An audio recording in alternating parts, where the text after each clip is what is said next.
Life insurance agent federation of India रो Sambalpur divisional council रो 11th general council meeting Balangir अनुष्ठित होगा लगी जाऊे आसंता डिसेम्बर 13-14 तारीख बलांगीर संबलपुर रोड स्थित नटराज पैलेस रे ए कार्यक्रम 2 दिन धरिक अनुष्ठित हो। ये कार्यक्रम रे महासंगठन फेडरेशन रो जातीय स्तर रो शीर्ष नेतृवृंद ईस्ट सेंट्रल जोन पाटना रो आमर क्षेत्रीय नेतृवृंद एवं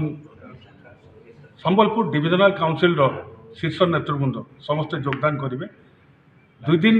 विभिन्न अधिवेशन रे जीवन बीमा अभिकर्ता मानकर विभिन्न समस्या वृत्तिगत सुरक्षा तथा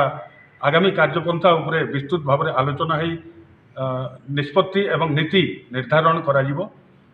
तत्संगे संगे बलांगीर निर्वाचित लोकप्रतिनिधि माने ये 2 दिन कार्यक्रम रे विभिन्न समय उपस्थित रही जीवन बीमा अभिकर्ता मानकर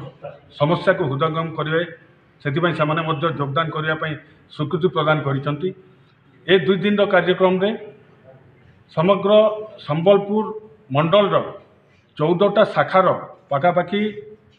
500 अभिकर्ता बलांगीर उपस्थित हे 2 दिन कार्यक्रम में अंशग्रहण करेंगे एवं या सफलता भाव समापन करने संचालन करने परिचालना करने बलांगीर अभिकर्ता संगठन दायित्व नहीं एवं बलांगीर अभिकर्ता संगठन तरफ समस्त प्रकार प्रस्तुति शेष पर्यायर पहुँची।